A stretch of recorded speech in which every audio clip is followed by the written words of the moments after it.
video we have discussed about the plate movements, about the volcanoes and all, right? So in this in this video we're going to discuss with the types of volcano. So basically there are three types of volcano. That's an active volcano, dormant volcano and extinct volcano. So first one, active volcano. Active volcano, the name itself suggests that it is very active, okay, all the time. It's been erupted continuously, right? So the volcano which has been occurred frequently, okay, continuously is called your active volcano. One of the example is Stromboli in Italy. Then your dormant volcano, it is once been erupted, okay, once in the past years it has been erupted, but now there is no any kind of movement, so it is called your dormant volcano. Your example is Mount Fujiyama in Japan. Then next is your extinct volcano, which is no more in the earth, okay. So there was no eruption in the past years also, and there is no any sign of eruption in the future also. So that is considered as your extinct volcano. So best example is your Mount Kilimanjaro in Africa. So these are the three types of volcano. So we know that whenever there will be eruption of volcanoes, it will bring a lot of damages, destruction, it will destroy natural vegetation, mankind will be affected a lot. But apart from that, there will be some benefit we are going to get from the volcano, right? So one benefit is when it comes out, okay, from the earth's surface, it will not come only the ashes will not come, only the gas will not be emitted, but it will bring a useful lava also, got it? And it's very, very fertile for the different crops, like for example cotton, right? So next is study of interior Earth. Most of the scientists they get helps from the lava, since that lava helps to study the interior part of the earth. Then last one is it brings a useful minerals, okay. Whenever it volcano erupts, it brings along with different minerals which are very, very valuable and very, very important, right? So this is all about the benefit of the volcanoes.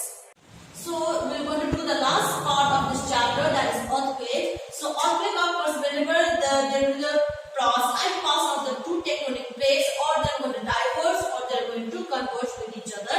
Then you are going to feel the movement of the earth, right? Then it may occur also due to the dislocation beneath the earth crust. So any rock or any kind of rock base will dislocate, okay, then you are going to experience or going to feel the earthquake, right?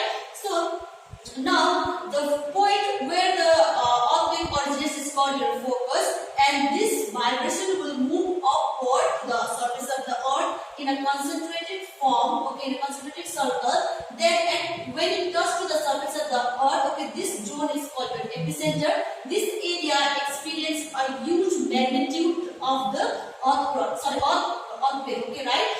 So this area or this zone or this fault is occur or because due to the earthquake of the interior part of the earth crust, right? So how we are going to measure the earthquake is with the help of a Richter scale. So Richter scale ranges from 0 to 9. If the scale indicates above 6, okay, above 6 scale, then it means there is a huge earthquake has been occurred in the particular area, and plus a huge destruction or the damages will be there in that region, right? So now your earthquake may be occurred in mostly not in all area, right? So there are different plates and all, isn't it? So whichever place, so the two places when it's combined, okay, that zone, for example, this is the two plates, okay, got it? So this zone where the two places has been meet, this area is very, very weak zone, so there is a chances of occurrence of earthquake in this area, right? So this can be, you can see, Circum-Pacific belt is the region where there is a high occurrence of the earthquake, and you can see the example of the Pacific Ring of Fire, isn't it? So most of the time Japan area experiences a high earthquake because that area is very, very weak zone, okay. So there is an occurrence of earthquake every year, right? So that comes to the end of your chapter. So you're going to do the home assignment.